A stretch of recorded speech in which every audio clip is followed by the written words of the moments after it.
I want people to understand this ordeal. It's taken a toll on both of us. Casey Anthony's parents respond after 15 years of allegations. I've gotten blamed for something I didn't do, and it tears me up inside. This can change our life. This is serious. This is their final response. The test is about to begin. Please remain still. Casey Anthony's parents, the lie detector test. Watch now, only on A&E, and watch next day on the A&E app. Luxury is meant to be livable. Discover the new leather collection at Ashley with premium quality leather sofas, recliners, and more, all built to last. No matter how many spills, scuffs, or pet-related mishaps come its way, the leather collection at Ashley is made with the durability you need for the whole family. Shop the new leather collection at Ashley and find chairs starting at $499.99 and sofas at $599.99. Ashley, for the love of home. To get the Crime Writers on Aftershow right now, go to patreon.com/partnersincrimemedia.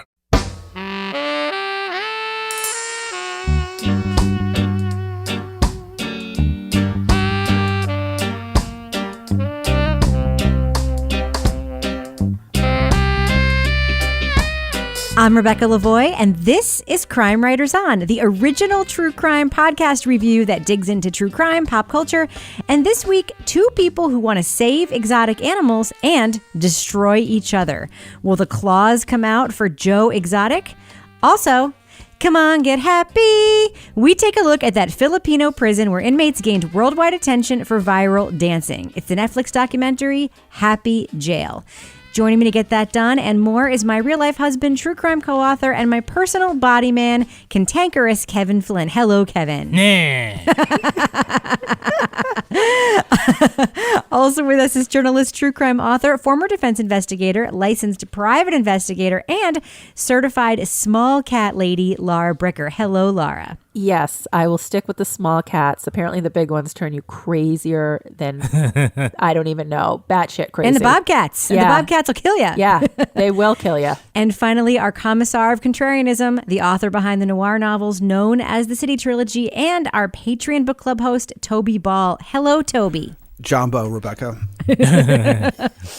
Well, I have a couple of things to tell you guys about. Some of them you may know about, some of them you may not.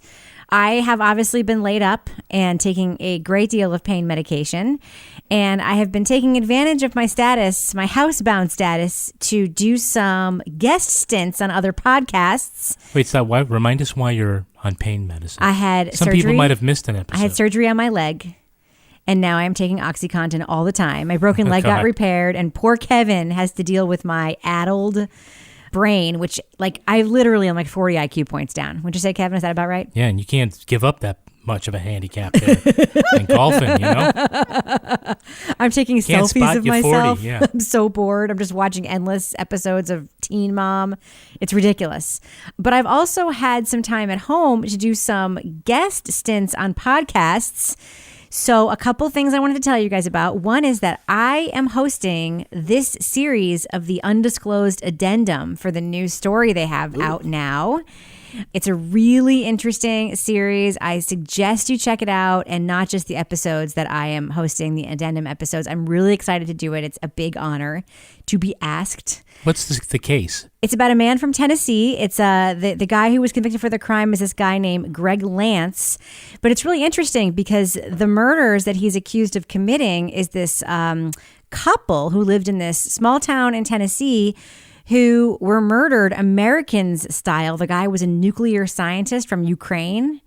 They were murdered and their house was burned down in like a super Americans-like situation. And this guy, Lance, was convicted for it. And that was the case that when we all saw Rabia in Tennessee and she was in disguise, wearing a baseball cap, that was the case she was investigating. It was funny to see Rabia, quote unquote, in disguise. It was. So I'm going to be hosting the addendum. It's pretty exciting for that series. Is that all you're doing now? It isn't. I just recorded, I hope it's not embargoed, I'm just going to assume it's not, an episode of the JV Club with Janet Varney, which is coming out next week, which I'm super excited to be on. I hope it's not embargoed because you tweeted about it today. I did. I'm very indiscreet because she's so rad. I love her so much. I just recorded some other thing that I do think is embargoed, so I can't tell you about that.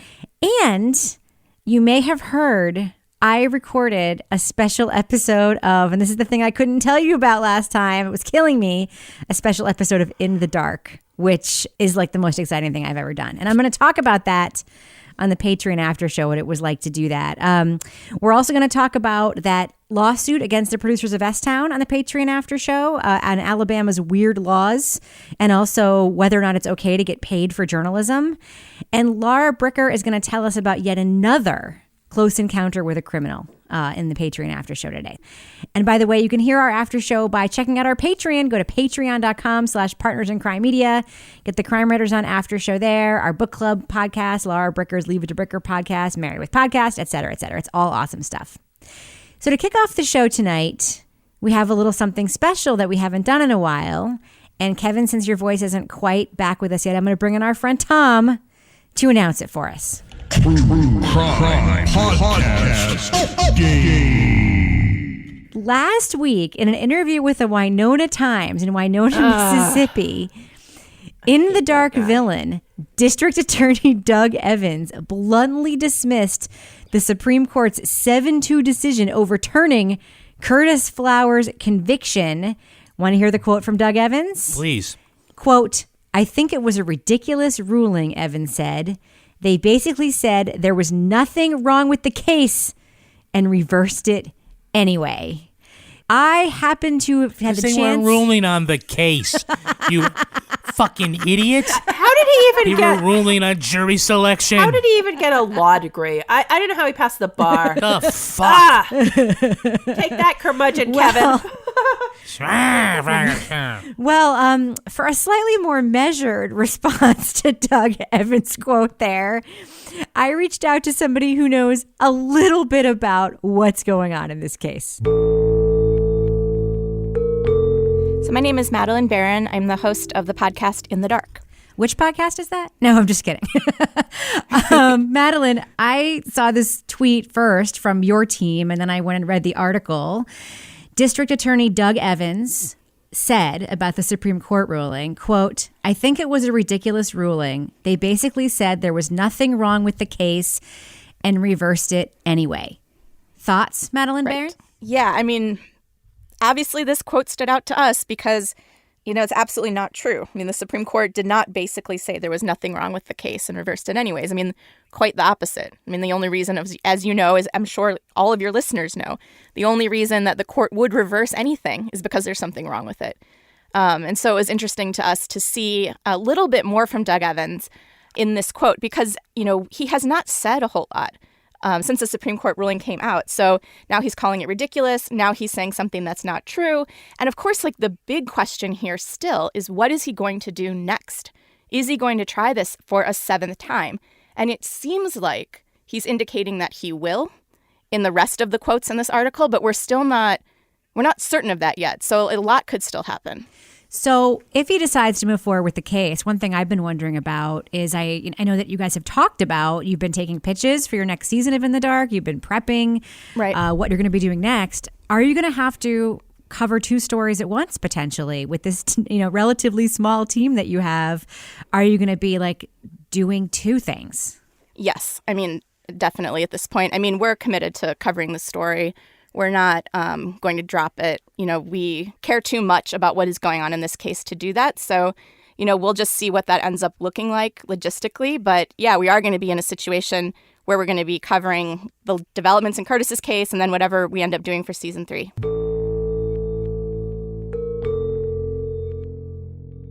Toby, can you also not believe that Doug Evans has a law degree like Laura and our curmudgeonly friend Kevin seem to be so surprised about?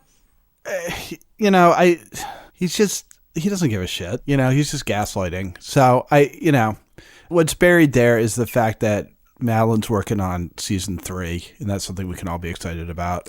That's right. They're working on a season 3. I'm very excited to hear what that's going to be. And of course, at the same time, they're also still reporting this case, which is super impressive. Kevin, can you imagine still working on this and also doing season 3 of In the Dark and also doing a special podcast episode with me? That's a lot, right? Season 3 is going to suck. It's a high bar. It's right? a high bar. I would just hang it up. I don't think we should even listen to it. I don't think we should even listen to it. It's just like Beverly Sills, just like quit at their peak. Why not? Go sell insurance, Madeline. Fuck this. Season 3 is going to be me going down there to kick Doug Evans in the ass with my new shoes, my new pink sneakers. Over my dead body. Laura Bricker. All right, let's do one more of these, just a little bit closer to home this time. Listener Tom Hagee, thank you once again for substituting for Kevin. You can take it from here. Crime Podcast Game. All right, Toby, you have a true crime update of some kind for us. Fill us in. What happened to you? It's actually a crime of the week update. Really? Okay. Yeah. So I was usually I drive from my job and I come back to my house in Durham, New Hampshire. But this is on a Friday and I was going up to the Lakes region. So I took a different route going up there. And as one does, I got stuck in traffic outside Concord. And I was just kind of minding my own business, like listening to a podcast or something. And then I switched lanes and I got behind a car and I wasn't paying a whole lot of attention to it. But then I glanced at its license plate. And you know what license plate it was? Pee before we go? Yes. I thought he was going to say Trowfaz. Yeah. So Trowfaz. Trowfaz. So I thought, what would Laura Bricker do in this case? Which would be to like pull up next to her and like roll down your window and try and start asking them questions about something. But it was kind of stop and go traffic, and I thought that might be dangerous. So instead, I just followed behind and thought this will be a great update for the podcast. So it is. There you go. You're welcome. I got to know, did Pee before we go use her blinkers to make proper lane changes? And I don't think I think, and this might be what celebrity does to you. I think she was too timid to change lanes. She kind of stayed in that same lane. Maybe she, didn't want to get around me. Didn't want to draw attention to herself. But anyway, yeah, it's a little brush with celebrity. Yeah. Did you feel special? Did you feel like, you had a story for the ages to tell your grandchildren and stuff? Yeah, well, there was that sort of like, oh shit moment where you're just like, it's just another day on the commute. And it's like, oh my God, there it is. Before we go. I had a little brush with celebrity this week as well. Ooh, tell us. I should tell you quickly. Yes. So I met somebody that was in Stranger Things this week who just happens to be from Exeter, New Hampshire. Really? Wow. Who? Yeah. So it was a smaller part. Keith, he was like the video store clerk. And I think he was also, he showed up at the end in the showdown at the mall. So this guy, Matty Carteropel. And so I was asking him, he has 2 cats. So that sort of made my day, that he was a big cat person.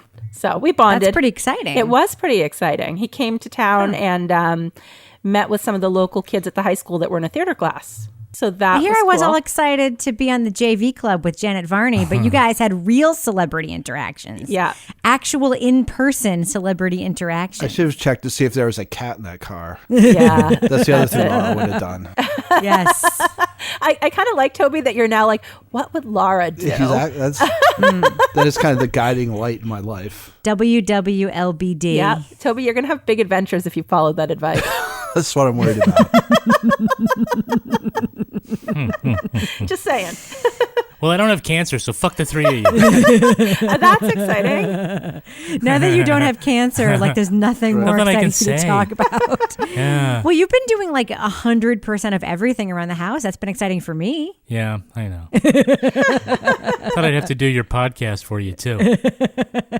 Does Kevin have to check to see if the dog is alive or dead now? Because you can't get up to do that yourself.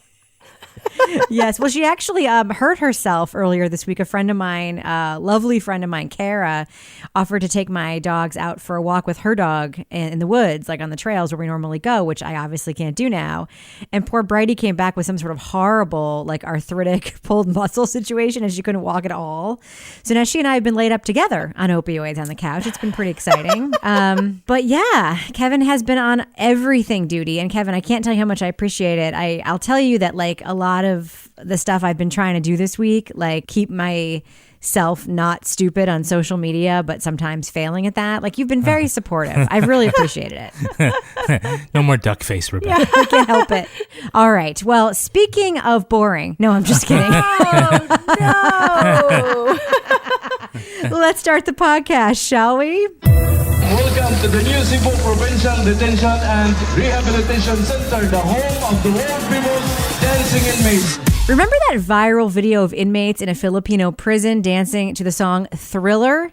Well, the Netflix series Happy Jail takes us there, showing us a detention center where dance numbers, family visits, and kind treatment result in high morale among the general population. Welcome to paradise. This is life of inmates, life of CPDRC. This is the only thing special to them, the dancing. Sometimes I forget my problem if I'm tense. I see happy people face when they watch us dancing. I'm proud of that dance. Happy Jail follows a former inmate turned security consultant, Marco Terral. As his fortunes fade, so do the fortunes of the prisoners he's overseeing. My name is Marco Terral. I was an inmate myself. He ran the jail as his own turf. He's the one calling the shots. Why would you hire an ex-convict? He was supposed to serve a life sentence even. Yeah, I'm not scared of the inmates because I know how they think. I know Sir Marco. When he got angry, he's a wild lion. Spoiler alert, we are going to be talking about plot points from Happy Jail, so if you want to stay spoiler-free, jump to the time code listed in our show notes. Now, Kevin, I tipped my hand a little bit in the intro there to this documentary. We should give a bit of a content warning, at least for me. I can't speak for everybody on the panel. The beginning of this documentary, it's only 5 episodes. Like, oh, it's not that much. It is slow, right? It is slow. Look, the first 3 episodes kind of set the scene about what life is like in this prison. And a little bit about the political state of affairs on this island and the figure here in Marco, who is the consultant, which is, I guess, a powerful position but an odd job description. Anyway, it doesn't really take off and get interesting until after the end of episode 3 when there's an escape. And then all this stuff happens as fallout to this escape. I mean, I think they're building towards, this escape. They could have taken a lot of what we learned in those 3 episodes and put it together in one. Or maybe taken this whole thing and made one long documentary. But it seems like it ended up being very repetitive and slow, and there was really no conflict in the first 2 or 3 episodes. So, Laura, the consultant, Marco, the setup here is that this is the prison where we saw the dancing inmates. This is that jail. But that's not really what it's about. That's just sort of our way in. That's like the excuse, basically, for telling us this story, is that everybody knows this place because of that. It's really about Marco, but it's also about just life inside this prison, which to me, that was some of the most interesting stuff in the documentary. It was sort of like kind of Orange is the New Blackish, the sort of culture inside the prison, and Marco himself. What did you think of him as a central character and the framing of this documentary around him? Well, I thought it was really interesting. I'm watching it kind of waiting to see which direction it's going to go. And I'm like, this is either the most brilliant decision that the governor made, putting this guy in charge, or this is the stupidest thing they've ever done in a jail, putting this guy in charge. As somebody that was a former inmate who really didn't have, aside from having been an inmate, his background wouldn't lead you to believe that he was now going to be a supervisor in this position. But it was, really fascinating to watch the culture in the jail through him and this sort of compassion that he extended to the inmates. And they, in return, seemed to have that same level of this sort of adoration for him. Like he was like God or something. But I did find myself wondering as I was watching that, is this real? I mean, do these people really love this guy this much? Or is it because he's letting them deal drugs out of the place and they're like, sweet, we love this guy? So I was kind of wondering what else was I missing in the picture as I was watching that. Now, it becomes clear throughout the documentary that this film is happening because Marco has given the camera crew access to the jail, right? Yeah. I mean, he's in charge. Which is crazy. But Toby, it is. But Toby, at the beginning, it almost seems like, especially in episode 1, there's this back and forth of whether or not we're supposed to see him as a good guy or a bad guy. We hear from the former governor, a woman, Gwen, is that her name? Yeah. Who is the one who actually kind of organized the dancing. And we don't learn until later in the documentary that her brother, who was overseeing the prison for a while, was actually a very violent and not so great guy. So at the beginning, there's this, I think we're supposed to be thinking is he good or is he bad? That's interesting stuff. What do you think, Toby? Yeah, I mean, I thought they maintained that for about 20 minutes maybe until you start to sort of understand where things are going. And then the rest of it seems like kind of a puff piece about him. I kind of agree with Laura in that while I was watching it, I was like, I don't know how much I trust how much adulation this guy gets. And my thought was that maybe like these guys know that he's going to see the finished product and they didn't realize at the time that he was going to resign. So I was wondering how much just sort of fear of reprisals would play into, not wanting to make the guy look bad. So, because some of the enthusiasm that people were showing seemed like pretty over the top. I handled inmate welfare development program. Take care of what the inmates need, like their cases, what we can do with their cases. Like if they had a problem, they come up to me and tell me about their problem. Usually their problem is about their wife leaving them or not visiting them. Well, those things, it's hard. So I help them with the boredom or the hopelessness they feel inside. There's an interesting thing at the beginning where you are trying to figure out, like, is he a good guy or is he a bad guy? Because the way the governor is introduced, and she like quite clearly becomes a bad guy in this, but it's with her getting all this praise and you get the sense that she was a very competent governor, and the governor who ousted her, you initially have this sort of negative view of him. But, again, it lasts some of the first episode, but then after that, it's pretty much unrelenting positive stuff, even though the corporal punishment, some of his techniques wouldn't really fly here, at least, and they seem a little bit much, but they're presented in a way that makes it seem like it's necessary. And it's so much less than what the previous guy did, right? So it's, the point of view I thought was a little bit suspicious. It was a little hard to take. He is an interesting character, and I do wonder, I guess I'll just wonder it aloud, about where does he get like all these thousands of dollars in pesos of walking around money that he's just giving out, to the woman of the escapee, and then at the end he's throwing it out of his wallet.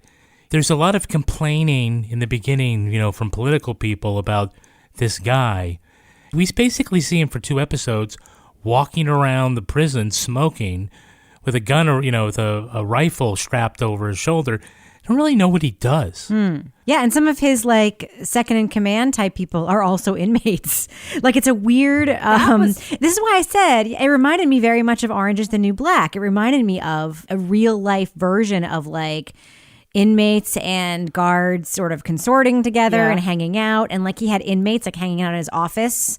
And there was even like a reference to the Shawshank Redemption in it where I was like, yeah, it's like that too, where the whole idea for the dancing came from that cruel former consultant who had seen the Shawshank Redemption and seen the music scene. Wait, we don't know he was cruel. Well, we do because he says he beat up 200 men for like no reason. Well, he says that. But aside from that, Rebecca, well, he had a good reason to beat up that guy. He seemed pretty proud of his cruelty to me. At least that was my impression. Yeah, but he didn't, start the whole thing with the dancing. And, it's funny because there does seem to be this odd esprit de corps among the inmates. And whether it's because it's dancing or whether because maybe we're putting on a happy face because there's a camera on us. I don't know. But it isn't until the end when, things go tits up that you really see. I do believe that some of that happiness is genuine because you do get to see the sadness. I think the dancing was cruel because I don't think that Marco is making them do it the way the previous administration made them do it. I don't know what you like mean. The dancing we saw so what we heard the old guy say, the previous guy say, was the dancing was mandatory. And if you see the videos, it was very regimented. Like the Thriller video, for instance, was very regimented. And what we see in this documentary under Marco is a much looser kind of like voluntary dance situation. We don't see a lot of like very precise, you know what I mean? I see happy people face when they watch us dancing. We give happiness to them.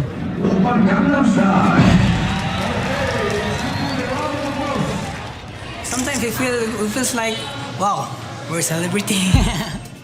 They did it. The choreographer did say, like, if you're not in the dance, like, get out of here. Exactly. Or just or whatever. Yeah, like just release the space. So it isn't 100% mandatory. Right, and he made it sound like it was mandatory before, and it became like a show for the public, which I think is problematic to like use prisoners as entertainment. They use prisoners to make furniture. That's different. They License don't use plates. prisoners to make furniture. They use them to make License license plates. plates In New Hampshire, but the furniture thing is voluntary, Kevin. It's a job. Have you heard can about have like in the prison rodeo stuff that they have at Yes. prisons? I mean, that's Yeah, and they had like those football games with, the rodeos are terrible, racist and terrible.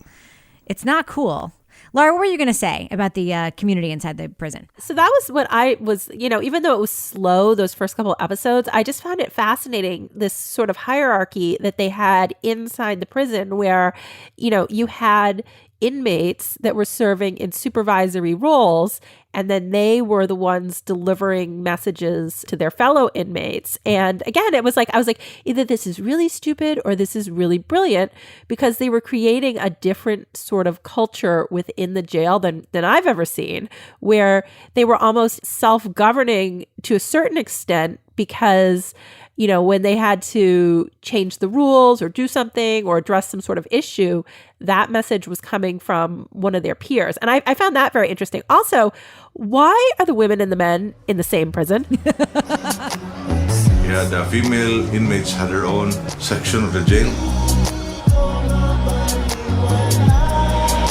There are all only 36 female inmates in 2007. In 2014, 100 female inmates. And now there's like 200 of them in like 6 cells. Oh man, it's overcrowded. They're separated by a bed sheet. I was like, are you kidding me? Like, I guess not that I wanted to see any like porn scenes, but I was like, isn't this kind of like just problematic and a recipe for like a lot of problems? You mean about like what's in that prison? There was a fucking dog in the prison. There were dogs. Was the dog sentenced to something? There were tarantulas in cages. Well, those like inside, they crawl in. There was a But video a game goddamn system. dog? He's got to get kibble? I mean, what the fuck? there's clearly a lot of stuff they don't And that show. poor guy, you're right. Yeah, that poor guy who's like the leader of the inmates, with the sad face, he's like Sir Alec Guinness in the bridge over the River Kwai. He's like, come on, guys, we're all going to have to do this. Give up your cell phones. Yeah, everyone has one. Everyone's like, how am I going to call my wife and kids if I don't have my cell phone? 1 minute, how about you keep it, but I'm taking your charger. Oh. Yeah, Toby, I got the feeling, too, that there were a lot of things we didn't see. I mean, we didn't see this one ridiculous scene where Marco's like, everybody bring out your weapons and contraband. Yeah. And it was clearly all fake. It was clearly everyone had the same weapon. It was like the same We've length all got stick. these like 4-foot sticks that we're hiding somewhere. But here you go. Must be great hiding places. What did you think of what we probably weren't seeing, Toby? I mean, we did see a lot of bad stuff. I mean, the conditions were not great, obviously. There's a lot of squalor and stuff. Like, it seems to me that when you've got that many people, at least some percentage of them are definitely criminals in such crowded conditions. People are just on top of each other. I can't believe there's not a fair amount of violence. I mean, there is, because all these people had weapons. They were confiscating weapons. Even after that scene, when they actually do go through and are in front of the cameras doing this search, they come up with stuff. I mean, clearly they say they don't have a problem with it. There's a drug issue, because when he gets freaked out that somebody else is going to come and inspect it, it's like, okay, this is like a different situation. This isn't like, well, I'll get my guys to tell everybody to cut it out and turn their stuff in. It's, we're going to war, and that's what gets them in trouble, is become such a hard ass in that situation. So, I mean, I think clearly there's stuff that was happening that doesn't get shown in the documentary and that he tries to gloss over as long as he's sort of in control of the situation. But once the guy escapes and he's starting to worry about police from the city, I think he calls them, who don't have to ask his permission for stuff, then it's like, oh shit, they could find out like what's really going on. And so we've got to do something about it quickly. I have to ask, was anyone else like as horrified as I was by that stick scene where they're like holding the people down and beating their I was like, I can't believe they're showing this. And I'm like, and then they're like, Marco let them show it. He let them. The guy, they're like, he's gone limp. Keep beating him. And I'm like, what the fuck is this? Like, Oh my God. The one thing I will say that I was kind of impressed by in this part of the Philippines was the journalism. Like the TV news was totally on top of what was happening in the prison. Like these incidents in the local prison that would totally not be stories in the United States. The TV news was like, Marco discharged his firearm in the prison today. It's a problem. Like, how did they find out about that? I think Gwen. Marco told him. I feel like Marco was like one of those guys. If you were a journalist, he thrived on the attention from the journalists, even though he didn't like them. Yeah. So you'd always be going in and getting stories from him because he'd be like, hey, walk around. Hey, look at this, because he had that type of personality. So Kevin, can we talk about the last dance scene in the documentary? Yes. Marco comes back to glorious adulation from his former supervisees. Mm-hmm. He's no longer the consultant in charge of the prison, and they put on a big dance for him to the Carmina Burana.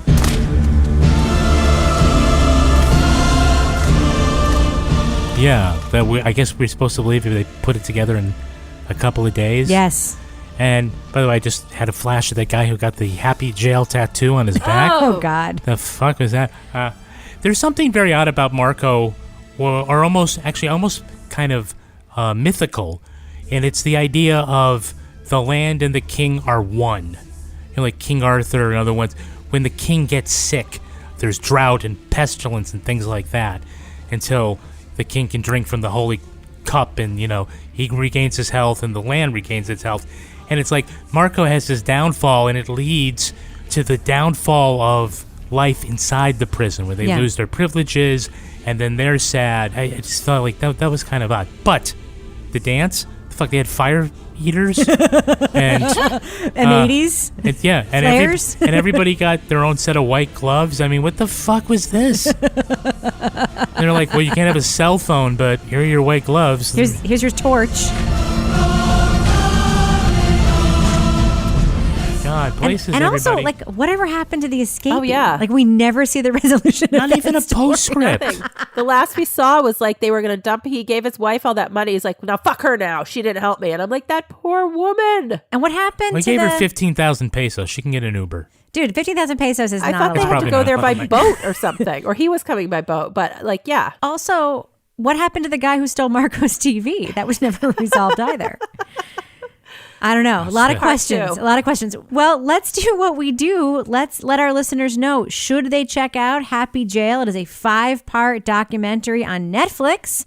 I'm going to go around the panel and let you guys give your thumbs up or thumbs down reviews. Laura Bricker, what do you think? Thumbs up or thumbs down for Happy Jail on Netflix? I'm going thumbs up because, yes, it's slow, but it is really fascinating. The first couple episodes are this window into incarceration in a different part of the world that I was not familiar with, this hierarchy system within the jail and the people that are there, which is really fascinating. And then you also get some kind of interesting information about the current political scene. And then there is some drama towards the end that sort of makes it a little bit more exciting as you realize the setup was worth it, for me anyway. I think it was just worth it for me to see that guy Marco shoot his gun at the Happy Jail thing while he had his cigarette in his mouth. I have to say, the graphic stuff, the way that they introduced the titles every episode was appalling and clever at the same time. It really was.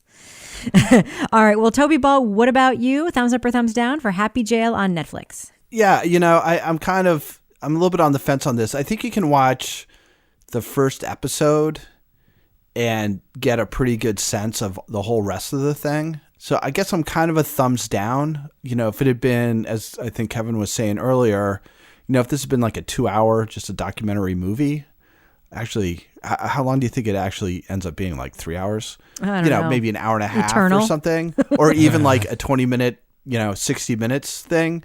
There's definitely interesting stuff, but it just kind of goes on and on with no. I can only see people filing into their prison cells and getting touched on the head so many times, and it's just I get that that's how it goes. Let's, you know. You got they were counting, right? Right. Yes, they were counting. Yeah. Okay. But it, you know, so it seemed like there was a lot of repetition. I agree. I'm a big thumbs down for this, and I don't want to be. I mean, honestly, like, I want to say this is important enough. It's a look inside of incarceration and an underrepresented part of the world in our pop culture and media.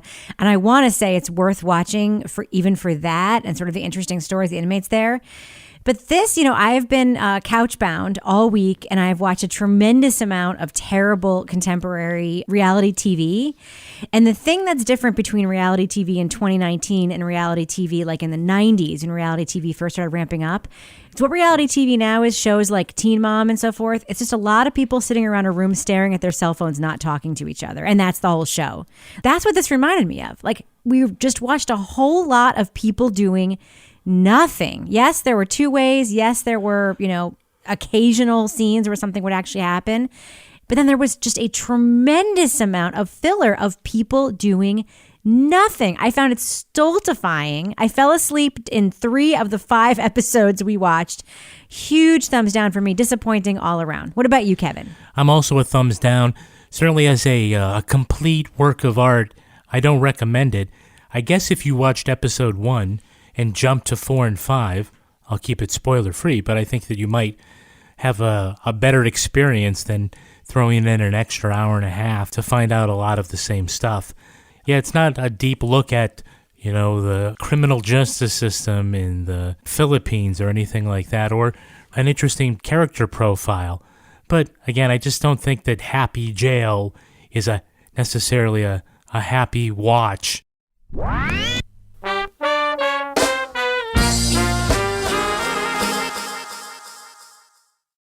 I want people to understand this ordeal. It's taken a toll on both of us. Casey Anthony's parents respond after 15 years of allegations. I've gotten blamed for something I didn't do, and it tears me up inside. This can change our life. This is serious. This is their final response. The test is about to begin. Please remain still. Casey Anthony's parents, the lie detector test. Watch now, only on A&E. And watch next day on the A&E app. The friendship is sharing deal. Because I want one of your McNuggets. And I need some of your Quarter Pounder. There's a deal for everyone at McDonald's. Get one favorite like 10-piece chicken McNuggets, a Quarter Pounder, or a Big Mac, and get another for just $1. Price and participation may vary. Valid for item of equal or lesser value. Luxury is meant to be livable. Discover the new leather collection at Ashley with premium quality leather sofas, recliners, and more, all built to last. No matter how many spills, scuffs, or pet-related mishaps come its way, the leather collection at Ashley is made with the durability you need for the whole family. Shop the new leather collection at Ashley and find chairs starting at $499.99 and sofas at $599.99. Ashley, for the love of home. Moving on. Tell me his name now. I'll put him 6 feet underground. My question is Carole Baskin really this powerful? He's not the problem. Turn that gun around. You really got to call me back. He was actually talking about paying someone to kill you. Wondery's Over My Dead Body returns for a 2nd season with the story of Joe Exotic. Host Rob Moore introduces us to the charismatic and controversial exotic animal collector who claims to be a target for violence and arson at the hands of a woman whose husband vanished under mysterious circumstances. This dumb bee down in Florida. Some bitch down in Florida. He would just always call her names like that crazy bitch, that hateful bitch. It was always something bitch. Carole Baskin. Carole Baskin. Carole Baskin down there in Tampa, Florida. She's a sick bitch. Joe Exotic's nemesis is Carole Baskin, a fellow big cat lover of different stripes, who highlights Joe's mistreatment and exploitation of his tigers. What began as an effort to protect animals turns personal and financially devastating, making an already unpredictable Joe even more volatile. Carole Baskin better never, ever, ever see me face to face. Ever, ever, ever again. Over My Dead Body, Joe Exotic shows that, when cornered, people can be just as dangerous as wild animals. Grr, baby. We are going to be talking about plot points for Over My Dead Body, Joe Exotic, through episode 5. So for our spoiler-free review of this podcast, go to the time code listed in our show notes. Toby. Rebecca. You wrote me an awesome note. You said, quote, I love anything about feuds within subcultures. Talk about that, please. Yeah, I love documentaries and podcasts about subcultures. And the thing that makes them even better is when there's a feud, because these things seem so all-consuming for the people who are involved in them. But it's just such a small, like the exotic animal world. Like, I don't know how many people are involved in that. And it's so interesting that in these very small communities, these kind of rivalries, which just seem to take on these epic proportions way out of, I'm about to say proportion again, twice in one sentence, but way out of proportion to actually what is going on. They overreact? Just a tiny bit. So you got that, and then you throw in like people who own like 100 tigers each for some reason. And it's very weird. Anyway, as soon as I like kind of understood what the basics were, I was like, okay, this is hitting my sweet spot. Well, I will say, I do want to just do one disclaimer about this podcast for anyone who hasn't listened to it. One thing that's very difficult for me about listening to this, and I'm sure for other people who've listened to it, is there are a lot of, we don't hear it, but we hear about a lot of animal cruelty and neglect in this podcast. And that's difficult. It's a difficult listen because Joe's practices are not above board. And I will just say, the breeding of wild animals for the purposes of entertainment and interacting with human beings is a bad practice. It's frowned upon by people who love animals. And I just want to say that out loud, because if we didn't, I know we'll get email about it. That's how we all feel. And we're just talking about the podcast here. But there are some scenes here that are difficult. Now, that being said, Laura Bricker, our very own crazy cat lady. Yes. This takes it to a whole new level, does it not? Yeah, I was like, okay, I'm a crazy cat lady with my 3 cats. These people are off their fucking rocker. I'm like who takes bobcats in their house? Are you out of your mind? I mean, I understand she wanted to, but when they were describing the scene of Carol having these bobcats in her house, like peeing all over the place, climbing over her workspace, I'm like, who are these people? Carol and Don bought 56 cats that day. They immediately started outfitting their house, inside and out, with cages. We built a cage around my desk so that I could at least work the real estate business from my home and not have the cats peeing on the fax machine and everything else. That was what was so fascinating about this, was just like this whole subculture of the exotic animal, either sanctuary or shows or what trade world. It was just bonkers. And that's what really sucked me in on this, was just like, you know, I'm like waiting, like, okay, is somebody going to die in this? And I'm like, well, eventually maybe, but what's the name of the... Over My Dead Body. Yeah, and I'm like, so where is a dead person? But I'm like, well, this whole thing is just so bizarre. I'm just going to keep listening to see what happens next. So, Kevin, we get set up with this, like, the sort of central conflict here is this rivalry between these two people, Joe and Carol, right? Yep. And basically, Joe's pissed because Carol has become like an animal rights advocate, and she's trying to take down what he's doing, which is bad and unethical. We hear tape of these poor tiger cubs being brought to malls and all this bullshit. But she's not without her own weirdness.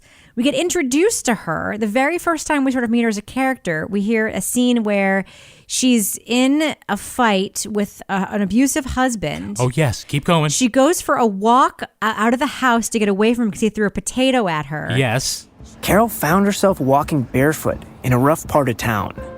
Tall and blonde, with huge blue eyes. She stood out. Men in cars began circling the block to check her out.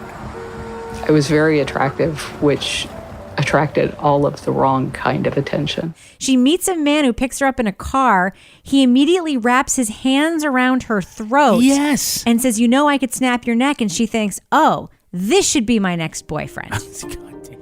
And so we went to one of those little motels where it's mostly overnight guests that are either truckers or prostitutes and that sort of thing. Carol was sure he would try to put the moves on her. But instead, he just fished out an old pair of pajamas and handed them to her.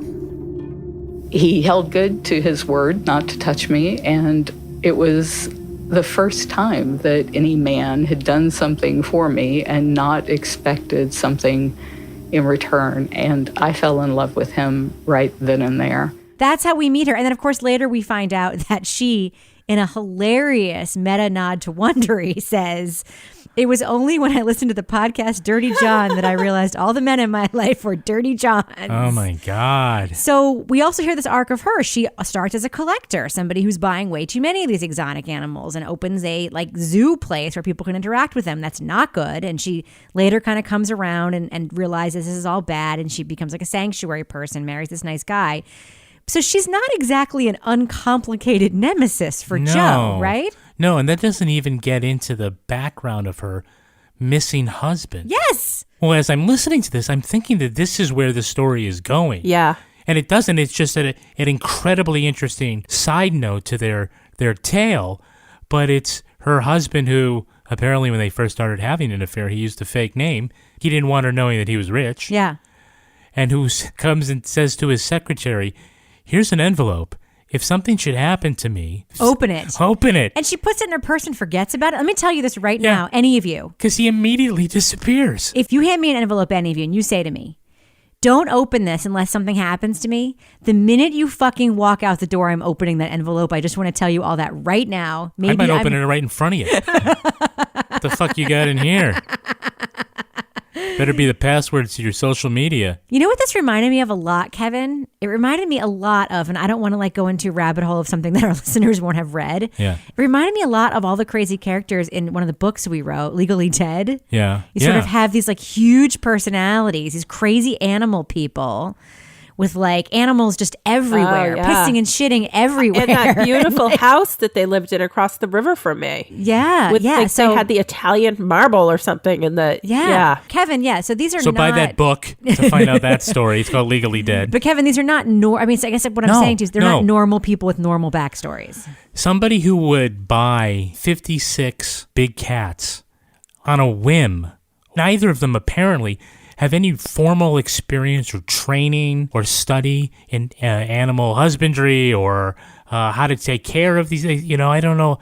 It's so odd. So, two odd people are going to, bump heads, and this is where we go. Toby, where do you put the characters in this story on sort of the scale of sympatheticness? Given all the information that we are told about Joe, later his partner Jeff, warehousing a bunch of cats in a warehouse, literally. Yeah. Carol, her missing husband, who she may or may not have had a part in making gone missing. I personally don't think she did, but that's just me. Who knows? How do you rank when you sort of have this kind of feud? Are we supposed to, as an audience, rank them in sort of layers of we feel worse for this one than we do for this one? This is the hero, this is the villain. What do you think? Who are you rooting for? Exactly. Yeah, I don't know. I mean, I don't think any of them are particularly likable. I think Carol, just because she's under threat of being killed, I guess probably gets the most sympathy. But, she really has sort of devoted her life to destroying Joe's life. But it's just hard to feel too bad about that because there's a reason why she wants to destroy his business, because his business sucks. Yeah, he's not a good guy. And then Jeff, I think, is probably the worst of them all. I can't really wrap my head around the idea that I want to own a bunch of big cats. Once you have 5, it's 15, 3 times better than having 5. I don't understand why you need a whole bunch of big cats. And then the idea that you just put them in a warehouse just so you just own them and can go in and look at them. I don't get it at all.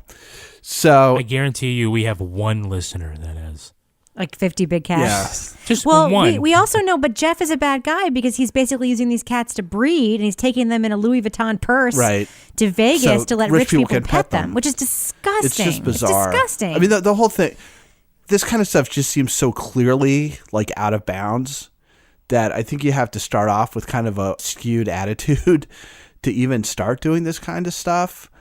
I don't know why you would think breeding tigers to sell to people to live in someplace in America.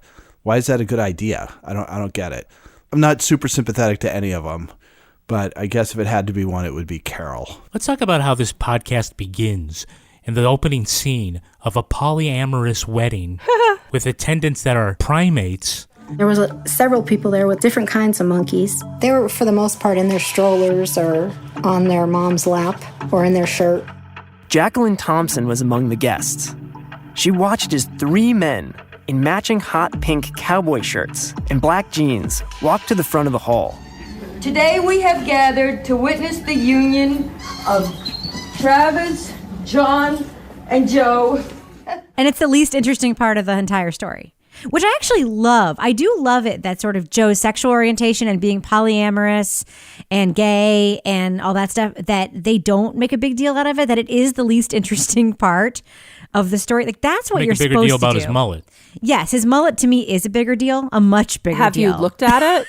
Have you watched his YouTube channel? I looked it up and I was just like, oh, good God, what is this? But I do want to talk about something else stylistic about this, is that the host, Rob Moore, is so, like, he goes and lives in the zoo, basically, literally. Mm-hmm. He reports this very straight. The writing is very straight. It's not sensationalized. He's very much writing it like a straight reported story. And one of the interesting things I heard in the credits is that Josh Block is the story editor. You guys might remember Josh Block is the CBC reporter who did Uncover Escaping NXIVM.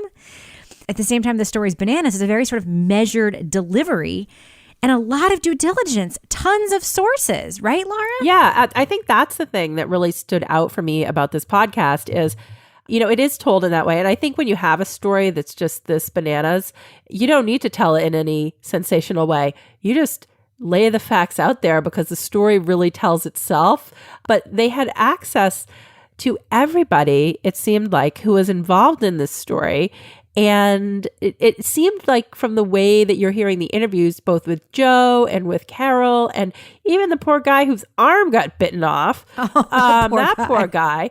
But, you know, everybody. The hitman? We even have the hitman. Yeah, but they were all so forthcoming.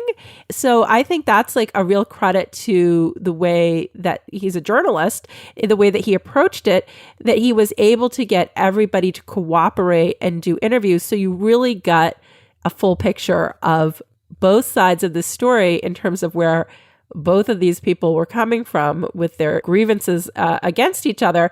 First, I'm like, I can't believe that these people are so honest about like just the stories that they were telling. I'm like, I don't know if but I think that's what I liked about this is that it wasn't, I didn't really feel too much sympathy for either side, but I think the way that it was written and the way that the interviews were done let you come to your own conclusions. Toby, this is something that I was texting about with you today, too, is that I think our expectations going into this with the cover art, and I don't remember us particularly loving the first season of Over My Dead Body, and, you know, we have been critical of some other Wondery shows. I think our expectations were that it would be more sensational, and we were texting today about how it's actually kind of well done for as bananas as the story is, right? Yeah, absolutely. I mean, I think it would have been really easy to make this super lowbrow. You listen to it and it seems like a novel, kind of, because it's just so full of characters. And yes, it could be like a John Irving novel or something like that. It has this pretty good story arc, and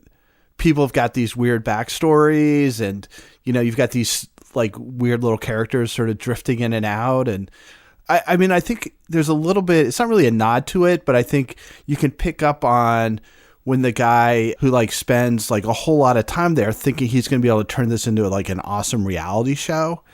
But then it turns out that people think Joe's a little too sketchy. Because he is. Right. No, he totally is. But it's just interesting that this guy identified Joe as like, this could be like the next whatever. On one particularly busy day at the zoo, Rick was filming a tour. He was sitting behind about 100 visitors when he spotted a tiger. It had gotten loose. It was slinking around just 20 feet from the crowd and getting closer. Rick signaled one of the animal trainers, who eventually lured it into a cage with a piece of meat, somehow unnoticed. Later, Joe came to Rick in the studio. Joe said, "Grab your camera, Rick, let's go." And I go with him. He goes out. He says, "You know, I need more space anyway, and this tiger's caused me enough problems." Pulled the gun off his hip, shot the damn tiger right in the head. He said, that'll teach him mess with me. I did think that was a really kind of fun look into what a producer like that thinks when they meet a character like this. Like the guy said, I'm eschewing all of my journalistic ethics here. Like this person is crazy, except he could be a good TV star. So I invested all this time and all this money to be here. And ultimately, like, he burned all my shit down, like literally. Even if you do a documentary, you know, it's like all these like cubs with diarrhea and you know, that was diaper horrible. rash and you know, sick animals in the background and all this stuff. I mean, it just sounds. Well, that's, you know, as I was listening to this, and there was a lot of horrible descriptions of things that happen to animals. Oh, he killed so many of them for no reason. I guess as I was listening to this, I'm like, so I know that Carol has been like beating the drum and trying to get, you know, him investigated and trying to shut him down. But this stuff was so brazen and so blatant and so bad. Like, I mean, you did not have to be an animal rights expert to know that this is horrendous. Like, how did this go on as long as it did? Was it just that like authorities are intimidated by taking on something of this magnitude? So unless there's something like super egregious in public, they're just going to be like, well, we can't really do anything. I mean, I don't know. Yeah. I just wonder how it went on as long as it did. It's actually pretty common, these big exotic animal collectors in different states. In some certain states where the laws are more lax, it's super common. I've seen photos of like loose lions like running around like Detroit and stuff because people had like these backyard zoos. It's weirdly common. I want to know how he found so many hitmen. I mean, he seemed to find like not just like one hitman, but like there was like multiple hitman available for hire. Like I guess again, I lead a sheltered life, but I was like, huh, okay. His entourage is pretty sketchy. Yeah. Yes, it is. If he just had a little more chill, you know, be surrounded by all these, you know, these exotic animals and hitmen, he'd be like a really good Bond villain. But he's just too fucking wound up. Yeah, Toby wrote a note to me that says, he seems to embody a certain corner of our culture that thrives on dysfunction, seediness, and delusions of grandeur / narcissism. Sounds about right. It's like Abby Lee Miller on Dance Moms. I'm sorry, I have been watching a tremendous amount of reality TV this week. You would watch the Joe Exotic show. Oh, God. I don't know if I would watch that, but I would certainly go by it and perhaps pause for a moment before moving on. Kevin, I have a question for you. Yeah. If you were riding your bike to work. Yes. And okay, we're already in the fantasy world, but go ahead. You saw what you knew to be a hitman get out of a car and come running at you. The passenger door opens and this guy leaps out of the car. And I mean, this guy looked like a thug right out of Central Casting. A big man wearing dark sunglasses, a sleeveless shirt, and chains around his neck. And he's coming straight for me. Carol frantically pedaled away. Would you just turn around and pedal really, really, really fast to hope that you could get away from said hitman? I think my best chance is to fall down and curl up in a ball because I would try to like get away fast and I would probably last about 15 seconds before I hyperventilated. I actually did want to ask you one question about the writing, Kevin, and see if you noticed something. Did you notice that Rob Moore in his narration always explains what people look like and what they were wearing in almost every scene? And he's very consistent as with both men and women. I did not notice that. No, I did notice that the writing was very strong. I believe that he is a magazine writer, and I think this originally appeared in the New Yorker, or I don't know if it originally appeared in the New Yorker, but there's a New Yorker magazine article about it. You know, he certainly brings his strengths as a writer into the podcast, which it doesn't always happen with the talent in podcasts, that they are able to transition or that they're able to tell the story in an audio version that remains appealing. He's got a very strong voice. He's got good writing chops. The sound that in the production level is excellent, of course. It's Wondery. So, I think all around, it's a very strong package. All right. Well, let's do what we do. Let's let our listeners know, should they check out Over My Dead Body, Joe Exotic from Wondery. Let's give our thumbs up or thumbs down take on this podcast.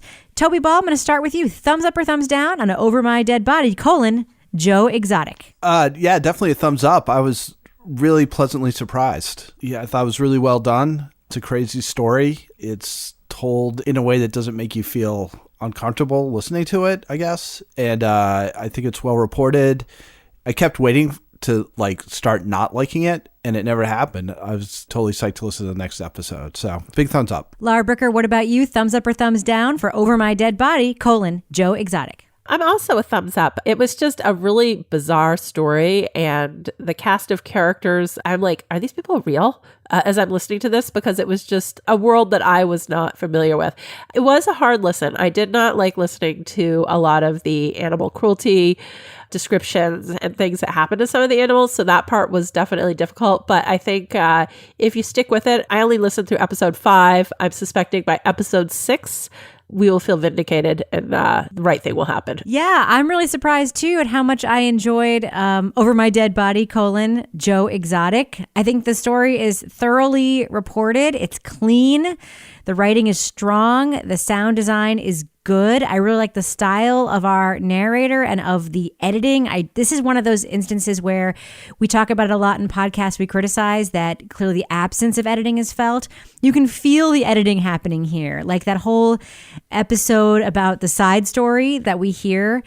A worse podcast would have made that protracted and several arc episodes. And the fact that they were able to limit it to one neatly and cleanly sort of shows the strength of the editing here. So yeah, I like this podcast. I'm going to give it a thumbs up. What about you, Kevin? I am also a thumbs up.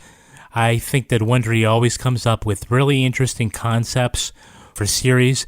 This one, I think season 2 of Over My Dead Body, much stronger than season 1. It's a good tale. Great job by the journalist host, the ability to get a lot of good interviews and to move the story forward. I am looking forward to the final episode. I have to admit I did peek on the internet to find out where this goes, and I spoiled myself, but I still want to listen to the final episode, how they wrap it all up.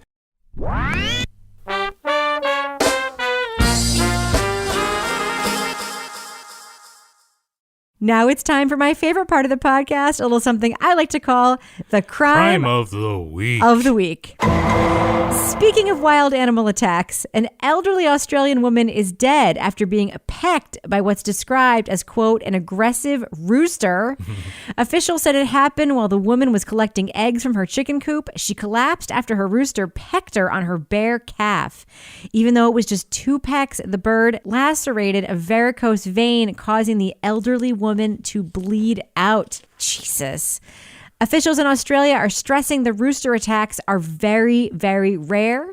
Instead, they're using the story as a cautionary tale for senior citizens on the dangers of varicose veins. Oh. All right. So panel, here's my question for you. This rooster will not face charges for his foul play. What was his motive in this pecking attack? Toby Ball, what do you think? I'm supposed to put myself in the mind of a rooster. I don't know. Maybe she went and got one of those delicious new chicken sandwiches at Popeyes. Yeah. Set him off. Yep, that's it. What about you, Laura Bricker? What do you think was the motive in this pecking attack by this rooster? I think that old lady was trying to liberate the rooster's harem. I think that was it. She wasn't really picking up eggs. She was sending them messages of how to escape from his ways, because clearly he had anger management issues. I think the rooster heard the old lady say, I think the Supreme Court ruling in the Curtis Flowers case was ridiculous. They basically said there was nothing wrong and reversed it anyway.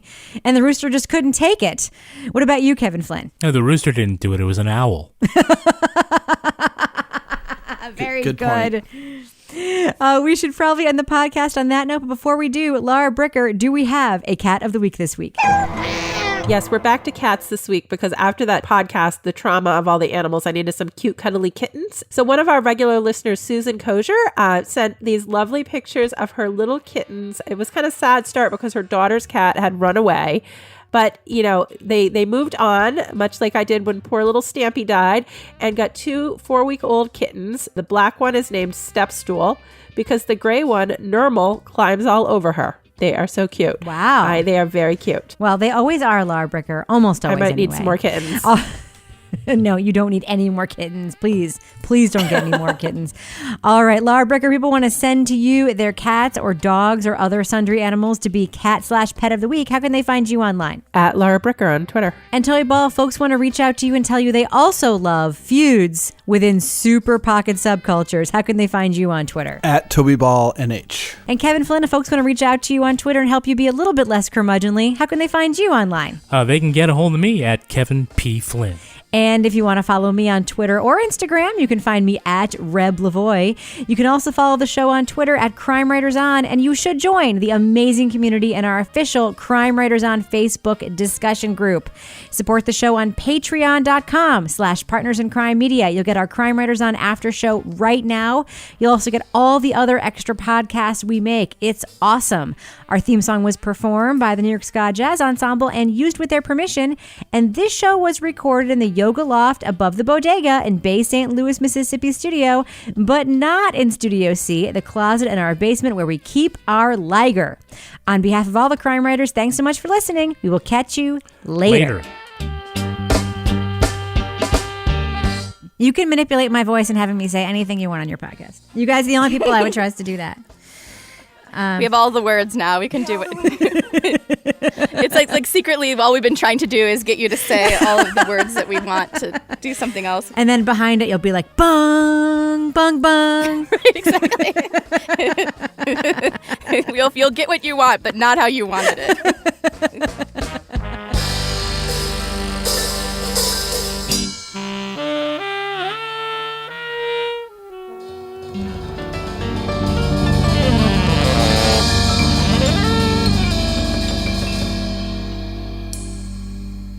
Partners in Crime Media.